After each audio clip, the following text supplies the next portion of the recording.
Jadi dengan Yesus berkata, rombak bait Allah ini, aku akan bangun. Nah, aku akan bangun, ini jalan,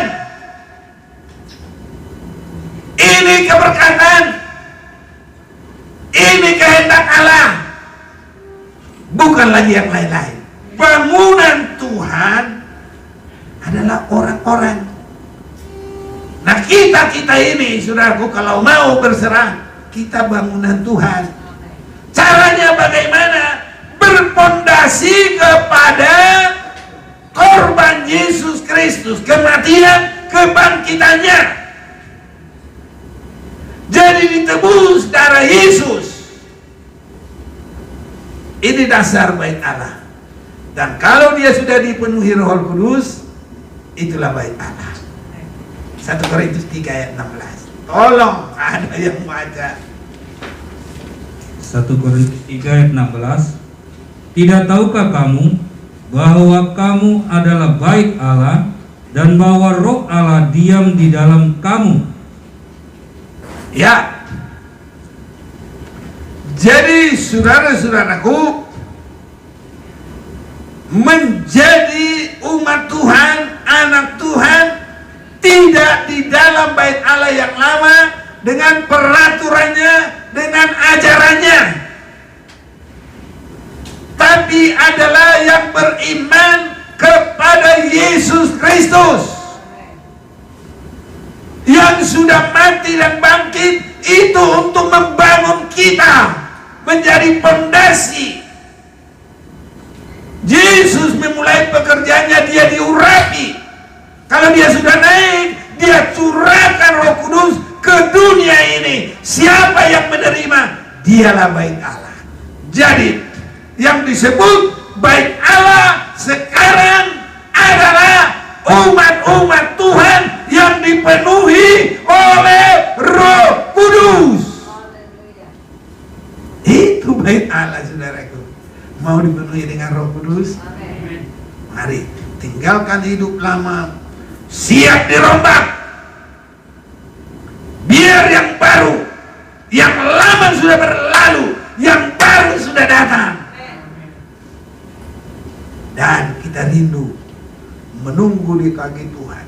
Tuhan, penuhi saya dengan Roh Kudus. Kapan kita dipenuhi, maka itulah saatnya kita menjadi bait Allah yang tidak dibangun oleh tangan manusia, tapi kita dibangun oleh Allah. Pondasinya kematian Yesus. Kepenuhan Roh Kudus menjadikan kita saksi bahwa kita adalah bait Allah. Ini saudara-saudaraku.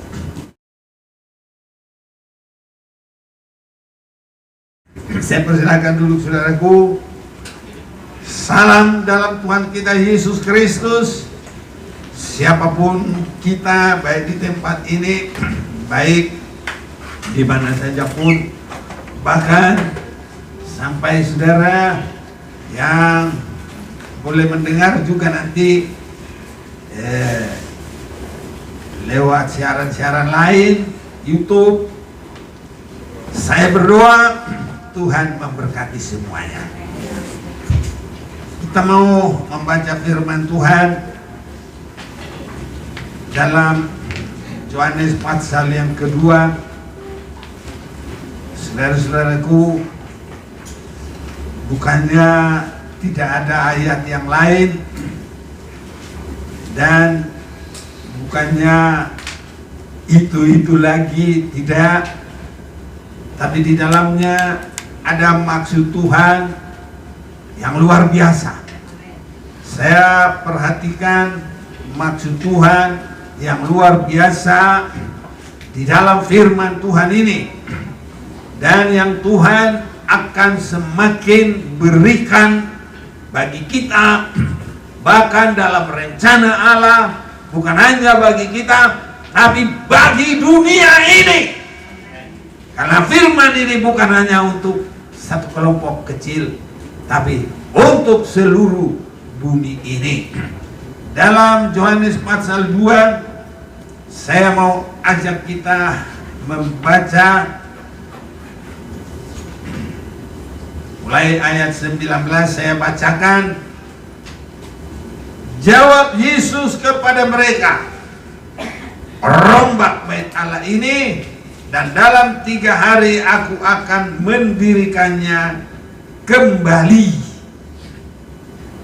Saudaraku, kalau kita hanya melihat begini saja, kalau Tuhan belum memberikan pengertian, mengungkap rahasianya, maka kita belum bisa mengerti.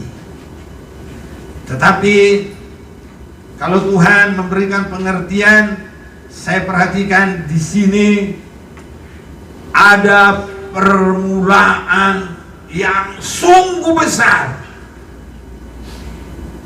bagi seluruh bumi ini, bagi rencana Allah dalam perjalanannya mulai mencipta. Dan di dalam ayat ini ada peningkatan rencana Allah bagi dunia ini. Jawab Yesus kepada mereka, rombak bait Allah ini. Saya memperhatikan ada maksud Tuhan, bukan untuk kita saja, untuk dunia ini. Bait Allah pada saat itu adalah yang dibangun oleh Zerubabel dan dipugar kembali oleh Raja Herodes. Nah, itu bangunan fisik. Itu bukan lagi menjadi perhatian Tuhan. Nah, jadi cara bait Allah itu juga dirubah. Isi dari ibadah di dalam juga itu dirombak. Semua di sana ada perombakan. Imam di bait Allah itu diawali dari imam besar Harun. Tapi sejak ini dirombak, imam besarnya harus Yesus Kristus. Itu perubahan buat dunia semua, bukan untuk satu gereja, untuk dunia. Cara makanan juga dirombak. Dulu kalau orang Israel bilang kosher, itu jangan ada yang haram. Babi haram, ini belut haram, semua yang tidak bersisik haram. Yang berbelah kukunya tapi tidak memang mabiak haram. Apa itu? Keledai, kuda. Nah, jadi kalau sudah nanti dirombak itu, nah ini waktunya perombakan semua. Mulai dari di dalam Yesus nanti, kerajaan Allah bukan soal makan minum lagi. Itu sebabnya kalau mau makan BABI, silakan, bukan dosa. Tapi mau, kalau masih di dalam agama lama, Taurat intinya nggak boleh. Makanya di sini perombakan sangat banyak. Cara bait Allah, cara makanan, cara imam, dan masih banyak lagi cara-cara, saudara. Jadi dari peraturan hukum ajaran Taurat nanti kepada ajaran iman kemurahan, dan semua harus di dalam Yesus. Nanti kita bisa lebih mengikuti lagi. Jadi bait Allah secara yang dulu bukan itu lagi. Nanti kita akan perpanjang khusus untuk bait Allah. Tetapi saat sekarang orang kalau belum mengerti masih dengan cara lama, sampai heboh pembangunan bait Allah ketiga. Dan itu akan bikin ramai dunia, karena sekarang di dalam bekas daripada yang sudah dihancurkan oleh Jenderal Titus. Itu sudah ada, bukan gereja, tapi tempat ibadah agama lain. Kalau itu yang harus dibangun, perang dunia. Tapi setelah saya lihat firman Tuhan ini, itu hanya bagi orang yang keras kepala. Bukan rencana Tuhan, bukan kehendak Tuhan. Makanya dengan itu bisa terjadi perang dunia, bukan cuma satu perang. Tapi ya, karena tidak dinubuatkan, ya kita lihat saja, kita tunggu. Namun bukan itu. Nah, mari kita akan semakin lihat, saudara-saudara. Yesus berkata kepada mereka, rombak bait Allah ini, dan dalam 3 hari aku akan mendirikannya kembali. Jadi ada yang dirombak dan Yesus mendirikannya kembali. Ini yang harus kita pikirkan. Tidak masalah perombakannya, tapi apa yang dibangun oleh Yesus. Karena hanya dengan jalan ini kita boleh diberkati, menjadi umat yang beruntung. Karena kita harus mengikuti jalan Yesus, jangan yang lain-lain. Jadi dengan Yesus berkata, rombak bait Allah ini, aku akan bangun. Nah, aku akan bangun, ini jalan,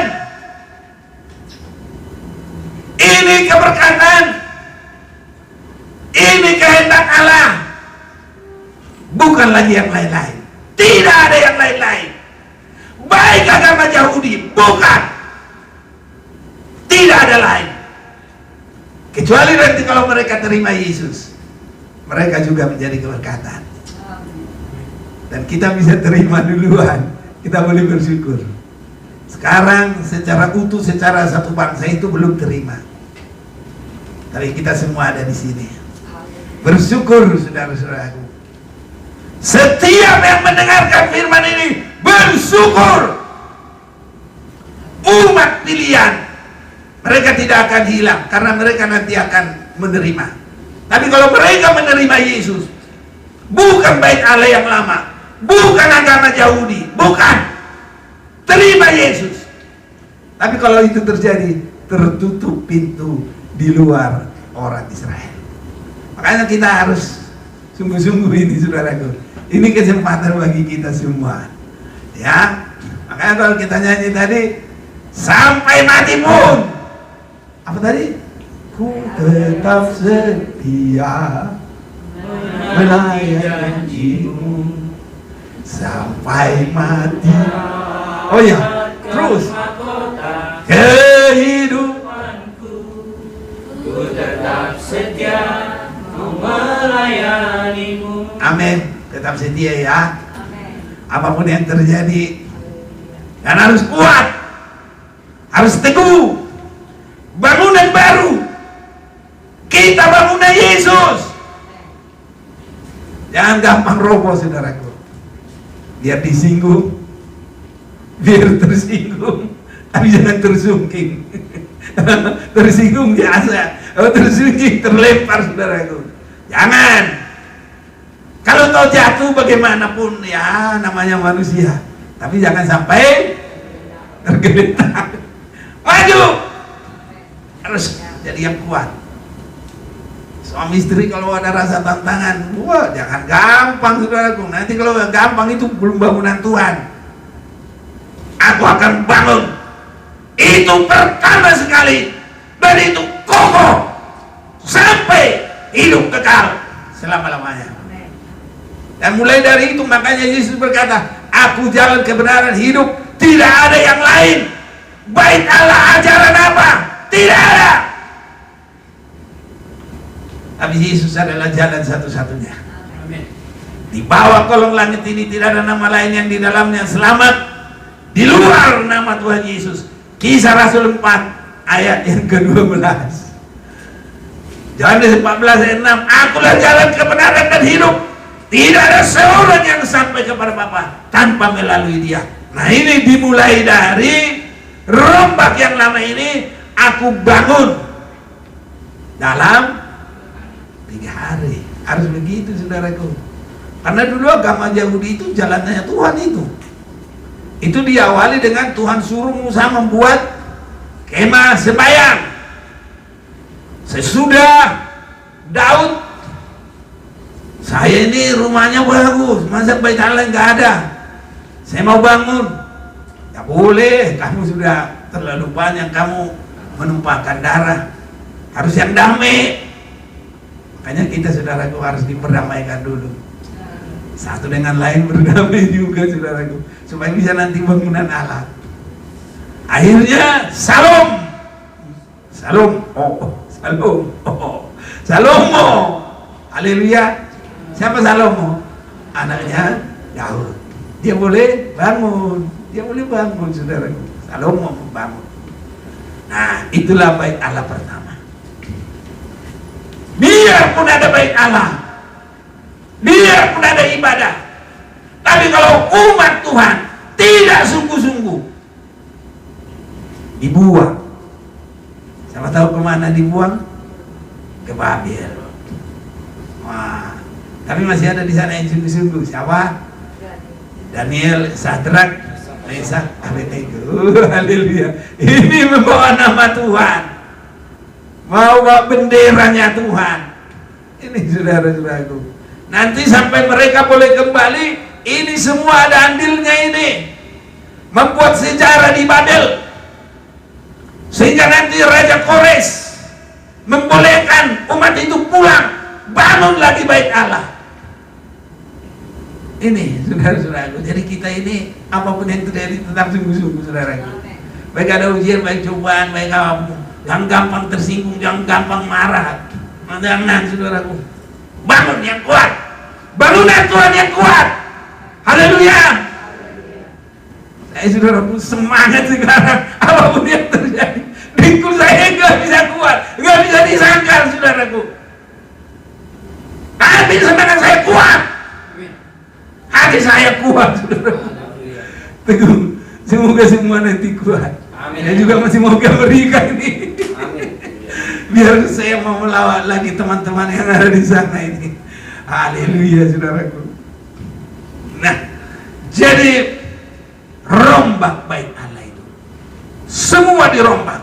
Bait Allahnya bukan itu lagi, ajarannya bukan itu lagi. Imam besarnya sudah kita langsung kepada imam besar Yesus Kristus. Bangsa Israel masih cari-cari imam besarnya. Makanya sekarang mereka kesulitan katanya. Karena apa? Sudah banyak yang tidak murni. Sudah menikah ke lain-lain, sudah campur baur. Jadi mau cari, kalau imam itu dulu harus keturunan dari Lewi, dari Harun. Jadi sudah susah yang begitu. Tapi yang masih ada kayaknya itu dicari-cari. Memang susah. Karena kalau itu kehendak Allah pasti semua nggak susah. Semua datang sampai lembu merah, karena mereka ada perjanjian harus ada lembu merah. Dicari nggak ketemu sampai sekarang. Kadang-kadang kalau ketemu lembu merah langsung viral seluruh dunia.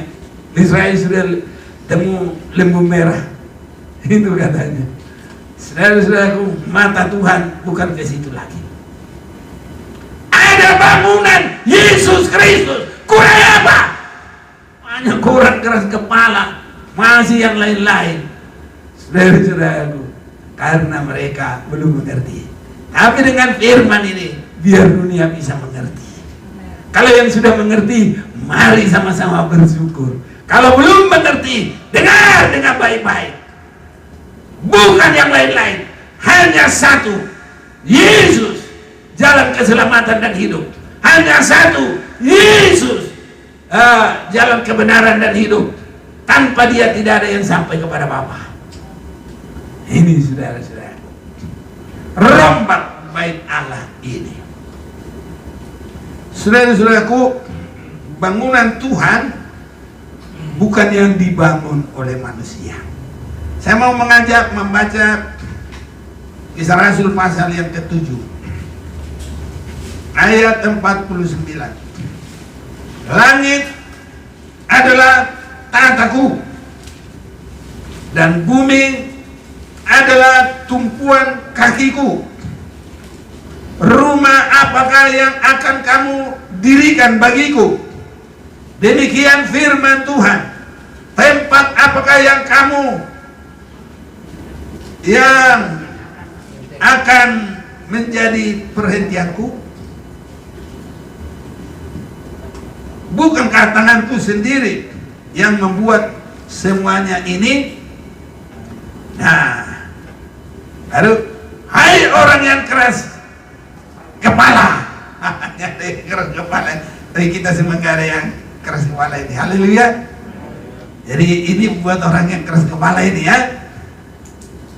Jadi sudah manis-manis ini semua, sampai bisa dirasakan sesama. Haleluya. Aduh, harus benar manis-manis lah. Kita bergumul semua. Wah, suami rasa istrinya tuh manis, tambah manis terus begitu. Jadi istri juga, waduh suamiku ini banteng, enak, mau menyenangkan, cuma dekatnya aja terasa terayomi. Haleluya. Yang nanti suaminya ada kebencian terus. Jangan saudara. Haleluya. Dan yang tidak bersunat hati, nggak bertobat saudaraku. Nah, kalau orang belum bersunat hati, kalau belum menyusahi orang, belum senang dia. Tapi kalau orang sudah bersunat hati, selalu membangun, selalu menyenangkan, ingin menolong. Haleluya. Ini. Dan bersunat telinga. Makanya kita ini harus banyak hanya dengar firman, belajar. Ya itu semua biar enak di telinga, bukan itu saudara. Itu cuma merayu-rayu, rayuan pohon kelapa supaya orang tertidur rohaninya, ya kan? Jadi mulailah. Jadi kalau umpamanya ada di rumah siapa gitu, kita datang. Wih, ada di rumah, ada. Itu gimana? Itu ada. Dengar, kita dengar itu ada khotbah. Haleluya. Kalau hanya butet, itu malah orang tambah susah. Dibangun sih ya, tambah susah saudaraku. Kalau dengar firman pasti lebih kuat. Haleluya. Yang biasa dengarin loh, jangan asal-asalan. Kalau metal, wap wap wap wap. Dulu si Elvis, baru si Mick Jagger, siapa lagi? John Lennon agak slow-slow ya, terlalu gitu. Ya pokoknya itulah saudaraku. Orang malah nanti dibuat melawan Allah. Dia mempersiapkan semua konsernya itu, minum darah kelinci, wap wap wap, masih hidup. Jadi brutal saudaraku, melawan sama orang tua, maunya narkoba, segala macam. Masuk nanti Babel besar, 1 jam hancur. Nah, dari biar di rumah kita ada mendengar firman, haleluya, ada mendengar pujian bagi Tuhan. Wah ini, jadi rumah kita juga jadi rumahnya Tuhan, rumah aman, rumah damai. Nah ini saudaraku, rohnya itu juga enak saudaraku ya. Tidak bersunat hati dan telinga, kerjanya apa? Selalu menentang, keras. Itu saudaraku. Dari mana? Keras saudaraku. Tapi kalau ada Roh Kudus indah semuanya. Ya, kedengarannya enak saudaraku. Ya. Jadi tidak menentang Roh Kudus. Roh Kudus halus. Jadi tidak menentang keindahan. Ya, Roh Kudus itu indah saudaraku. Ya. Sama seperti nenek moyangmu, demikian juga kamu. Tapi kita semua membuka hati bagi Tuhan. Kalau kita menyanyi dengan sungguh dari hati yang dalam, ku buka hati untuk ku buka hati menyembahmu Yesus, jamahlah kami, penuhi kami dengan kuasa Maha Tinggi. Kalau ini saudaraku pasti indah, malah berkat-berkat juga bisa turun dari mana-mana saja nanti. Mulailah berkat Tuhan yang benar-benar berkat Tuhan. Kalau kekayaan itu berkat Tuhan, susah payah tidak? Iya. Jadi kita enak-enak di rumah memuji Tuhan dengan rekobat, memuji Tuhan. Kring, halo, ya. Sos kerja di mana? Aduh masih nganggur. Oh, ada kerjaan, mau nggak? Mau aja. Ya udah dapat. Haleluya. Semuanya terbuka. Yang mau kuliah, yang mau sekolah, semuanya terbuka. Bagi Tuhan tidak ada yang mustahil. Di jalan Tuhan itu semua indah. Tapi kalau orang sudah mulai tidak di jalan Tuhan, mungkin karena terbuka banyak berkat apa semua hancur libur. Nah, kenapa? Harta itu mempunyai sayap. Kalau Tuhan tidak suruh diam situ, langsung terbang dia. Ini saudaraku. Nah, mari kita akan lanjut. Sama seperti nenek moyangmu, demikian juga kamu. Tapi kalau kita tidak, Tuhan, aku rindu, aku buka hati hanya untuk Roh Kudus saja. Kita tidak seperti orang yang keras itu. Tapi kita adalah umat yang diberkati Tuhan. Jadi dibangun oleh Tuhan, bukan bangunan manusia. Kalau sekarang kita boleh bangun gereja, boleh, bagus. Mana tahu nanti Tuhan buka jalan kan, langsung ada tanah, kita bangun. Karena kalau sudah kehendak Tuhan, tidak susah. Tuhan kirim berkat banyak-banyak, gak lama bangun. Tapi itu cuma apa? Itu tempat. Kalau tempat itu kita isi dengan orang yang rindu kepada Tuhan, maka di situ ada Tuhan. Karena di mana 2-3 orang berkumpul dalam nama Tuhan, di situ Tuhan ada. Jadi itu rumah Tuhan. Tapi kalau tidak, kita bikin di situ tembakau. Jadi apa itu? Gudang tembakau, bukan rumah Tuhan lagi. Kenapa dia rumah Tuhan? Karena anak-anak Tuhan tadi ada di situ. Di mana 2-3 orang berhimpun, di situ aku ada di tengah-tengah mereka. Haleluya. Nah, ini. Jadi bangunan Tuhan adalah orang-orang. Nah, kita ini, saudaraku, kalau mau berserah, kita bangunan Tuhan. Caranya bagaimana? Berpondasi kepada korban Yesus Kristus, kematian, kebangkitannya. Jadi ditebus darah Yesus. Ini dasar bait Allah. Dan kalau dia sudah dipenuhi Roh Kudus, itulah bait Allah. 1 Korintus 3 ayat 16. Tolong ada yang baca. 1 Korintus 3 ayat 16. Demikian firman. Kasih apa itu? Kalau ada. Kasih. Biar mantap.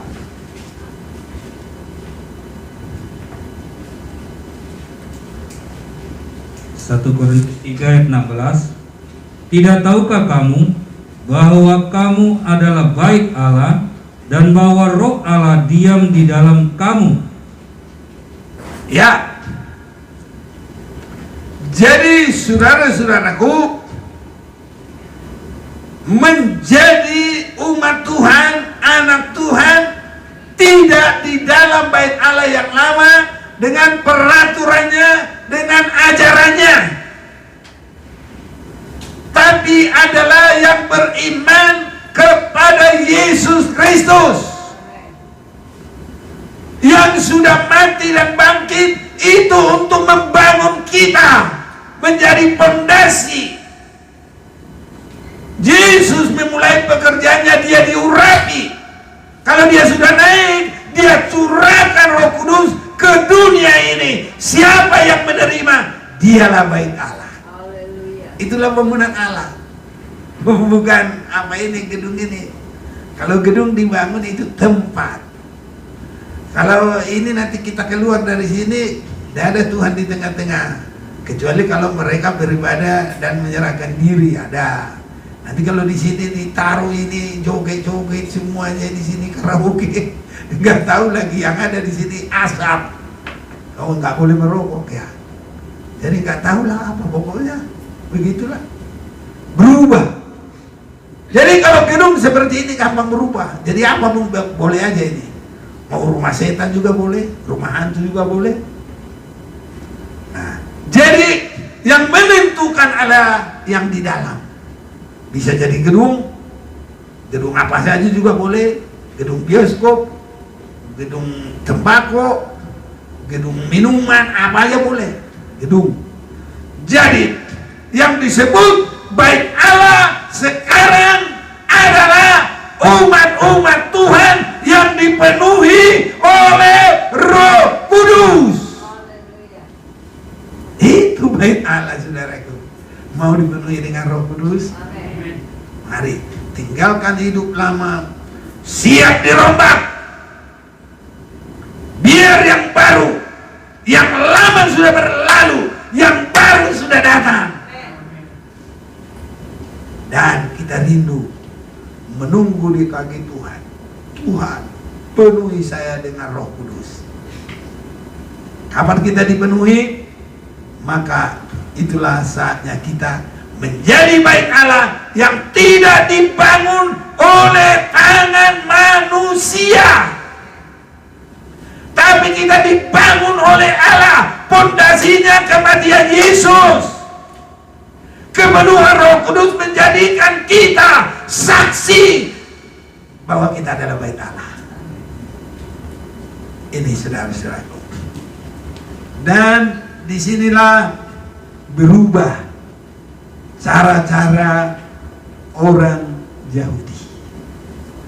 Dalam agama Yahudi tidak boleh bangsa-bangsa lain, hanya mereka. Makanya sekarang ini mau cari apa tadi, imam besarnya susah, saudaraku, karena harus dari turunan Lewi.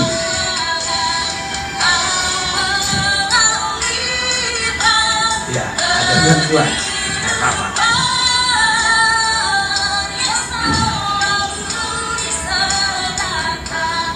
Haleluya. Jadi Tuhan begitu baik.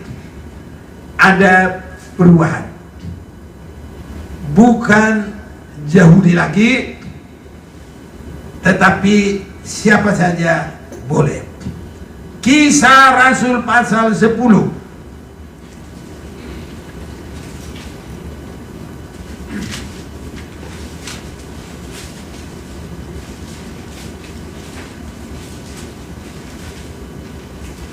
Kisah Rasul pasal yang ke-10, saya baca dulu ayat yang ke-28. Ia berkata kepada mereka, kamu tahu betapa kerasnya larangan bagi orang Yahudi untuk bergaul dengan orang-orang yang bukan Yahudi. Nah, ini bait Allah yang lama ini coraknya. Atau masuk ke rumah mereka. Tetapi Allah telah menunjukkan kepadaku bahwa aku tidak boleh menyebut orang najis atau tidak tahir. Ini Rasul Petrus sudah mengerti, sudah dirombak yang lama. Tapi mereka semua, biarpun mereka rasul-rasul, masih takut-takut, karena ini permulaan perubahan. Nah, permulaan perubahan. Itulah sebabnya aku tidak berkeberatan ketika aku dipanggil lalu datang kemari. Sekarang aku ingin tahu apa sebabnya kamu memanggil aku. Nah, jawab Kornelius, 4 hari yang lalu kira-kira pada waktu yang sama seperti sekarang, yaitu jam 3 petang, aku sedang berdoa di rumah. Tiba-tiba ada seorang berdiri di depanku, pakaiannya berkilau-kilauan, dan ia berkata, Kornelius, doamu telah didengar Allah dan sedekahmu telah diingatkan di hadapannya. Ada yang berdoa terus tapi di luar agama Yahudi. Ini. Dan sudah pada waktunya Allah melihat itu, disamperin. Jadi biarpun tidak ada harapan, kalau kita datang kepada Tuhan, bisa aja Tuhan buka jalan. Amin. Harus itu kalau kita ini, saudara-saudara. Jadi jangan langsung, nggak bisa, nggak mungkin. Saya paling nggak suka kalau begitu pendirian. Langsung bilang, bagi Tuhan tidak ada yang mustahil. Ini baru senang, saudaraku. Kalau langsung, aduh, nggak bisa lah, inilah. Loh, kan Tuhan Maha Kuasa. Kita lemah. Bahkan kalau Yakub itu disebut apa? Cacing. Cacing kalau diinjak lari pun nggak bisa. Ngomong juga nggak bisa. Kalau orang biarpun lembu-lembu paling dia bilang, Mas, yang Mas injak itu kakiku. Tapi kalau cacing nggak bisa ngomong gitu, nggak mungkin. Apalagi lari nggak mungkin.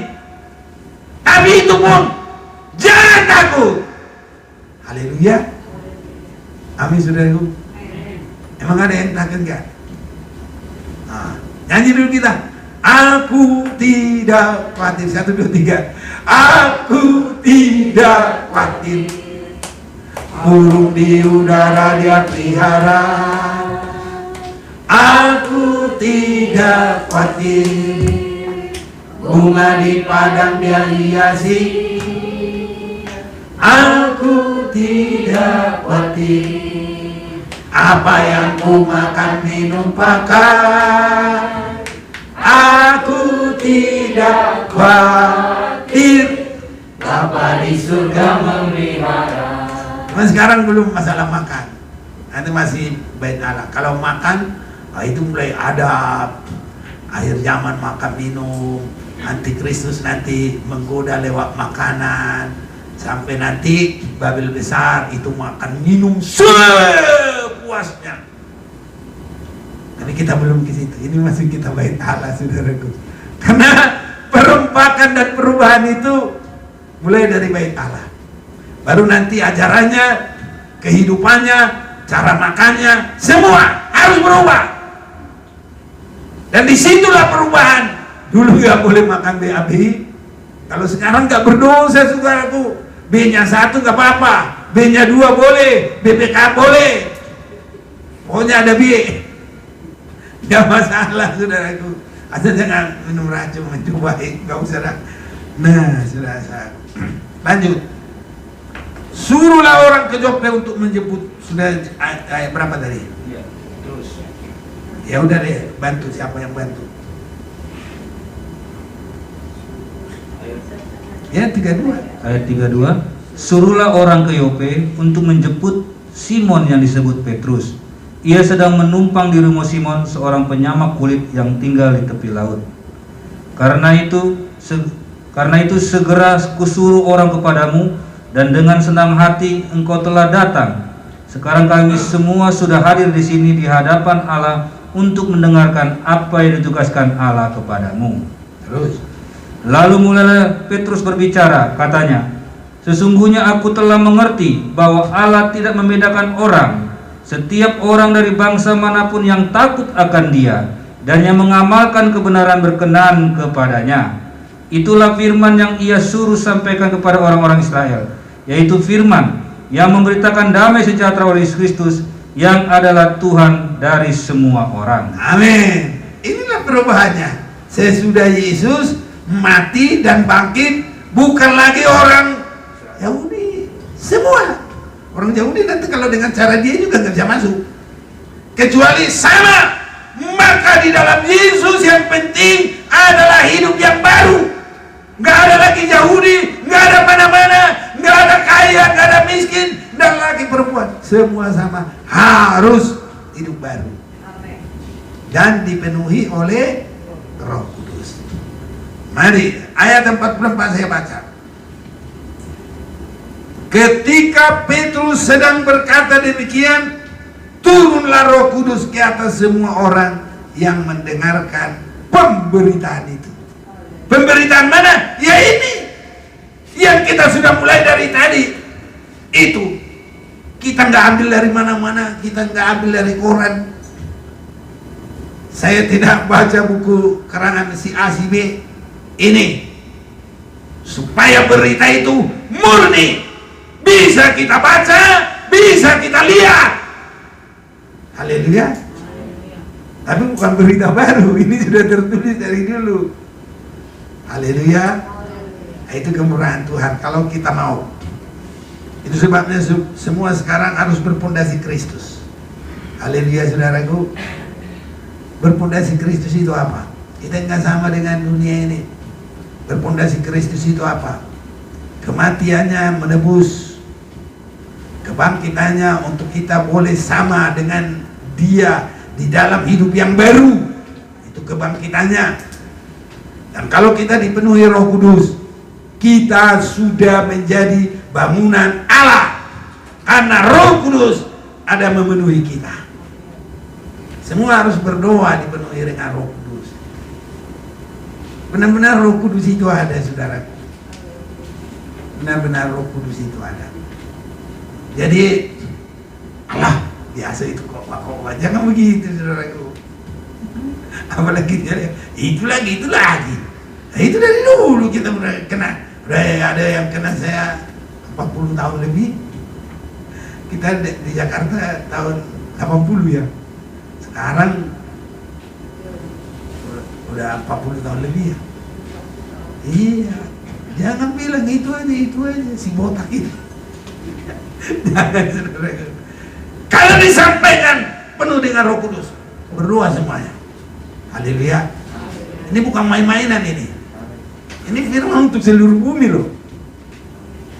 Ini bukan untuk satu jemaat. Seluruh dunia. Dengar seluruh dunia. Hai seluruh dunia. Dari sini saya ucapkan penuh dengan Roh Kudus. Biar kamu jadi bangunan Allah. Baik Allah. Ini saudara-saudara. Ya. Jadi Cornelius itu memberi dirinya sepenuh rindu, waktunya, semua saudaraku. Bahkan sekeluarga lagi. Indah saudara-saudaraku. Selalu rindu kepada Tuhan. Dan Tuhan tetapkan menjadi bangunan Allah. Harus datang. Siapa? Rasul Petrus memberitakan lebih jelas. Dan kalau sudah diberitakan dengan jelas, mereka juga dipenuhi oleh Roh Kudus. Dan itulah bait Allah yang sesungguhnya. Jadi kalau pembangunan itu namanya kemah sembahyang, itu harta yang mereka bawa dari Mesir. Bangun. Mahal itu saudaraku. Mahal. Beli tayo emasnya aja lebih 50 kilo. 50 kilo emas. Bukan emas Jawa. Kalau emas Jawa, emas. Tapi ada yang giginya hitam. Ada yang giginya putih. Ada yang coklat. Nah, itu emas sana. Kalau ini emas benaran. Kalau emas benaran apa? Bening semua. Haleluya. Nah itu. Nah saudara-saudaraku, sesudah itu sampai ada kerinduan Daud tadi membangun, baru dibangun Raja Salomo. Itu juga mahal. Tapi kita lebih mahal. Karena apa? Pondasinya korban Yesus Kristus. 1 Petrus pasal 1 ayat 18 dia disebut hargamu bukan murah. Kamu dibayar bukan dengan uang, tapi dengan darah yang mahal. Haleluya. Nah, itu bangunan yang sesungguhnya. Lebih mahal dari kemah sembahyang, lebih mahal dari rumah yang dibangun Salomo, karena kita adalah sebanding dengan anak Allah sendiri. Wih, luar biasa saudaraku. Makanya saya lihat rombak bait Allah ini permulaan yang luar biasa, dan kalau kita mengerti adalah yang sangat diberkati oleh Tuhan. Jangan ada yang melewatkan saudaraku. Kalau sekarang ini semua hidup benar, hidup bertobat, pasti sukacita. Nggak ada yang susah. Saudara percaya? Tuhan tolong. Orang dirinya sendiri sudah diberikan, masa yang lain tidak bisa? Nah, Abraham kalau seandainya begini, uangmu aja dari nggak usah dari anakmu. Senang banget dia. Haleluya, haleluya, haleluya. Mungkin dia haleluya terus ke dapur. Kalau ada dapurnya, nggak tahu dia punya dapur apa. Dia haleluya. Ke depan dia haleluya. Kemana dia haleluya? Karena nggak jadi potong anaknya. Tapi bukan begitu. Harus. Nah, Allah sendiri begitu kepada kita. Dia harus memberikan anaknya yang satu-satunya. Itu sebabnya saya akan membangun dalam 3 hari.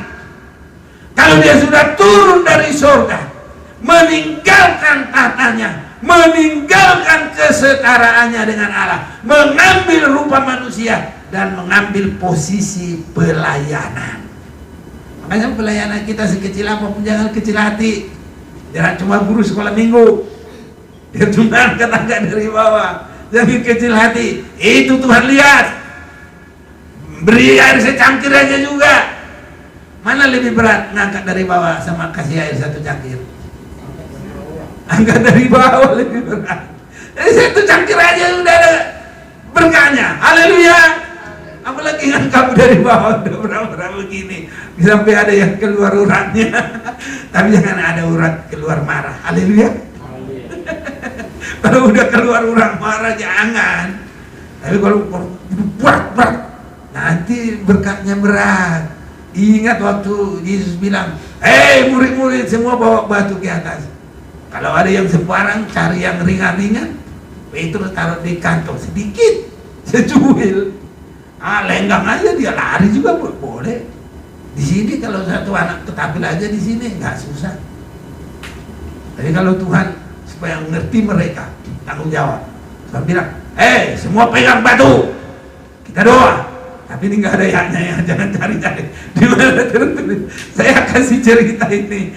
Nah, diberkati oleh Tuhan, batu jadi roti, makan. Ayo, Petrus makan sama cuit. Di gigi aja nggak semua giginya kena, apalagi sampai ke perutnya. Tapi Yohanes karena nggak ada lagi, karena dia lebih muda, itu paling muda dia. Jadi mungkin dia pilihnya paling belakangan, tinggal yang gede. Aduh, Tuhan sudah suruh, orang dia juga dikasih Tuhan, jadi dia biar besar di bawah berat. Kayak ngangkat dari bawah itu sampai keluar itu uratnya. Tapi kalau Tuhan sudah berkati, waduh, kurang berat tadi saya angkat, bisa begitu. Haleluya. Ini saudara-saudaraku. Nah, jadi bait Allah, bangunan Allah adalah yang sudah dibaharui lewat pembasuhan darah Yesus. Nah, ini batas bagi semua masa agama Taurat dengan agama kemurahan, dan kita ada di dalamnya. Saat ini kita juga dengar firman, dan ini bukan kata-kata orang, tapi kita makanya sudah langsung baca dari firman Tuhan. Saya mau ajak kita semua mau membaca dulu, sama-sama kita semua ya. Mulai ayat 44. 1, 2, 3. Ketika Petrus sedang berkata demikian, turun Roh Kudus ke atas semua orang yang mendengarkan pemberitaan itu. Jadi kalau hati kita serius sekali, saudaraku, mendengar saja, nggak usah berdoa begini, Tuhan tolong. Tapi kalau sudah mendengar saja sudah serius, bisa langsung dipenuhi Roh Kudus loh. Tapi kalau ada lihat HP lah, ada yang angan-angannya jadi cendolnya itu enak ya, jadi baksonya enak, gimana? Bagaimana dipenuhi Roh Kudus begitu? Nggak bisa. Tapi kalau semua rindu kepada Tuhan, mendengar saja bisa dipenuhi dengan Roh Kudus. Haleluya. Makanya cara mendengar kita ini harus benar-benar. Wah, kalau semua nanti diurapi Roh Kudus, bagus semua. Cara duduk, cara ngomong, cara berpakaian, cara pelayanan, nah begitu. Mana 1 Raja-Raja pasal yang ke 5 atau 10? Ya, 10 ayat 5. Mau baca? Boleh, tolong.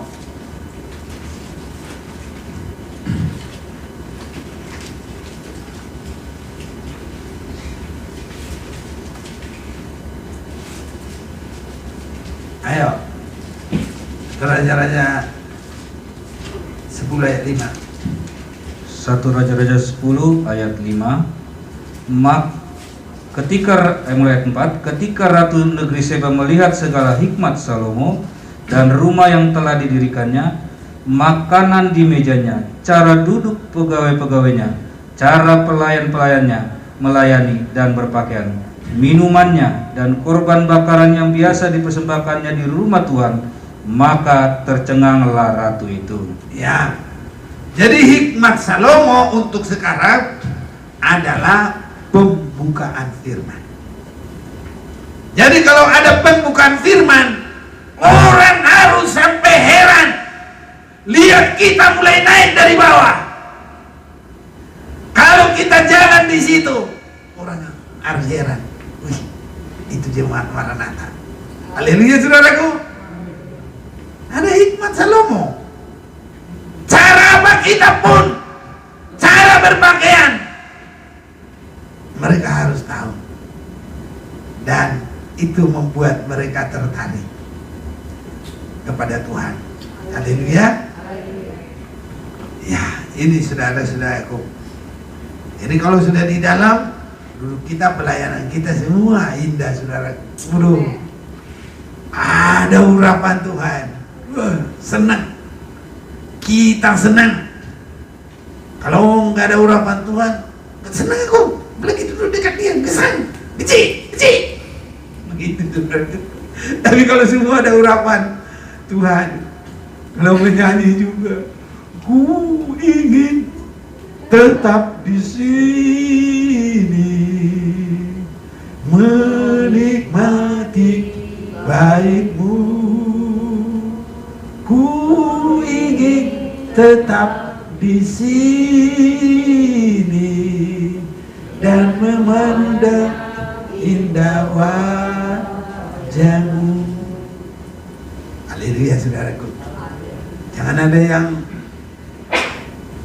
mengalami lagi, enggak senang aku kebaktian, ada itu. Apalagi kita ada 2 kebaktian ya kan, dilihat, udah dia pertama, aku kedua aja. Saudaraku, jangan itu ukuran. Ada hadirat Tuhan, kita ingin di situ menikmati baik Tuhan. Ini harus sampai terjadi saudaraku. Kalau sudah menikmati pembuka rahasia firman, kalau kita sudah mengerti kuasa di dalam firman yang menciptakan langit bumi, pada mulanya adalah firman. Firman itu bersama-sama dengan Allah. Firman itu adalah Allah. Segala sesuatu diciptakan oleh Dia. Tanpa Dia tidak ada yang jadi. Kalau kita sudah semakin mengalami itu, makanya saudaraku, dengar yang baik-baik. Resapi, jangan melawan. Tadi yang melawan itu apa itu? Ya, keras kepala katanya di sini. Benar tadi. Mana tadi ayatnya situ? Ya masih di 10 ini. Ayat berapa tadi? 32 ya. Oh, Kesaran 7. Ya, ya udah nggak usah. Kita nggak mau baca itu kok. Nah, haleluya. Jadi saudaraku, kepenuhan Roh Kudus itu hati yang lembut kepada firman. Itu hati yang lembut menghadap hadirat Tuhan. Tidak ada lagi kekerasan. Baru Roh Kudus itu bisa masuk. Kalau manusia itu bagaikan angin badai, tidak ada hadirat Tuhan di situ. Tapi kalau udah angin sepoi-sepoi, tenang, aman, baru Tuhan lewat.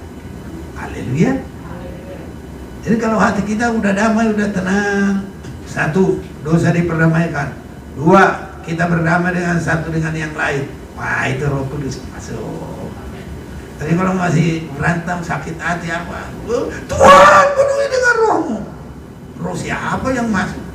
Ya yang ada ya roh bandel, roh setan. Berantem lagi. Dari mana kamu? Berdoa. Hebat. Berantem lagi saudaraku. Iya. Tapi kalau Roh Kudus, dari mana? Dari situ Mas. Emang ada apa sih? Kan sudah ada makanan. Kurang apa lagi? Mas kan cuma kasih belanja segitu. Ya semua aku bikin, nggak ada yang aku korupsi. Itu semua jelas ada di situ. Enak saudara-saudaraku. Kalau ditampar lagi, waduh, itu sudah roh iblis, itu bukan roh Tuhan lagi. Tapi kalau sama-sama roh Tuhan, ya udahlah, ya memang gitu. Marilah bersyukur. Bersyukurlah kita kepada Tuhan. Kamu gitu. Enak saudaraku. Nanti Tuhan tambah lagi berkatnya. Haleluya. Itu sebabnya ketika Petrus sedang berkata demikian, turunlah Roh Kudus ke atas semua orang. Karena hatinya sudah lemah lembut, mendengar firman saja bisa dipenuhi dengan Roh Kudus. Ini luar biasa. Apalagi kalau kita berdoa sungguh-sungguh, pasti dipenuhi dengan Roh Kudus. Inilah saudaraku baik Allah.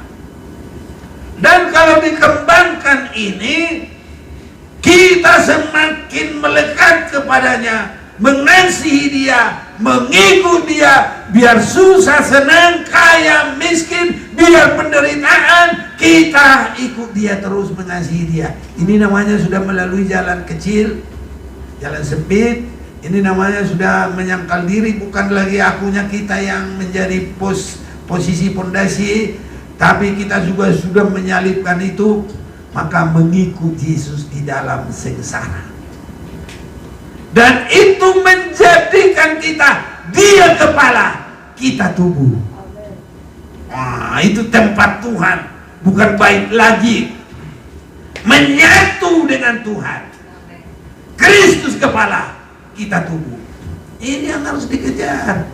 Bukan seperti orang sana, mau bangun bait Allah ribut. Amerika turun, Rusia ikut, seluruh negara-negara Islam dunia ribut.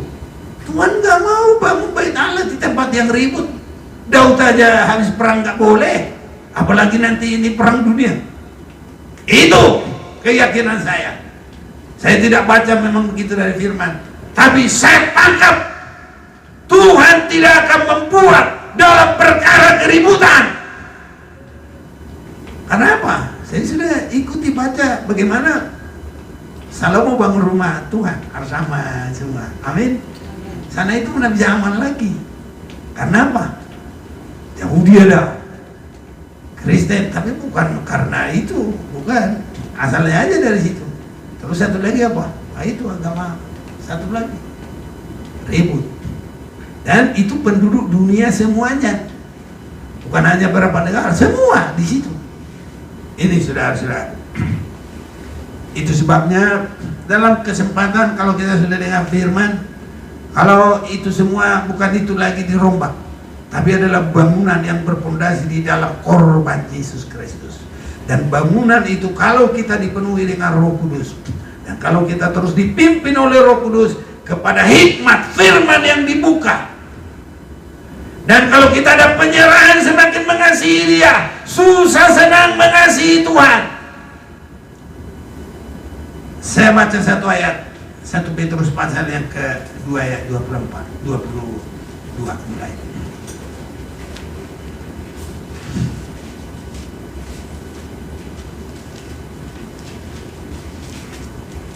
Satu Petrus pasal 2 ayat yang ke 19. Sebab adalah kasih karunia jika seorang karena sadar akan kehendak Allah. Amin, saudaraku. Sadar akan kehendak Allah. Menanggung penderitaan yang tidak harus dia tanggung. Gak gampang, saudaraku, tapi kalau kita sudah mengerti, pasti ada berkat besar di baliknya. Jadi kalau dimarahin, jangan langsung balas. Kalau dipisu-pisu, bahasa Indonesia apa? Caci maki. Kalau dicaci maki orang, jangan langsung balas. Kalau dia bilang, "Nyet, dak," jangan langsung balas. Biarin.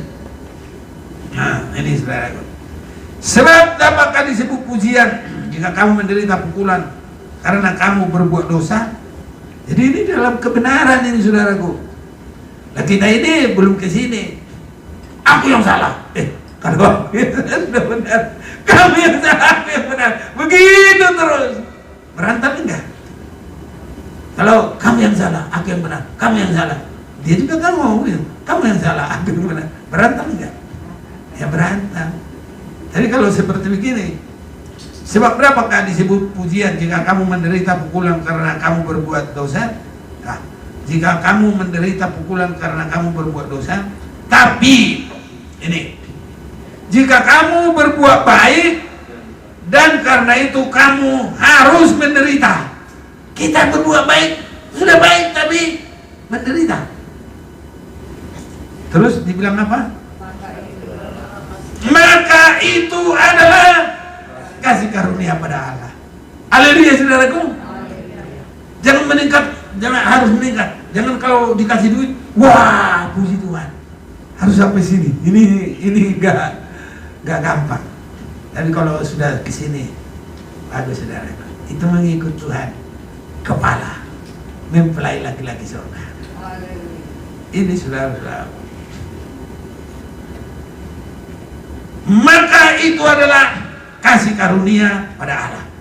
Terus, sebab untuk itulah kamu dipanggil, karena Kristus pun yang menjadi pondasi kita itu menderita untuk kamu, untuk kita, dan telah meninggalkan teladan bagimu supaya kamu mengikuti jejaknya.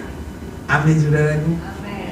Wah, kalau begitu ini kita ini damai, sejahtera. Rumahnya biar nggak pakai AC tapi rasanya sejuk.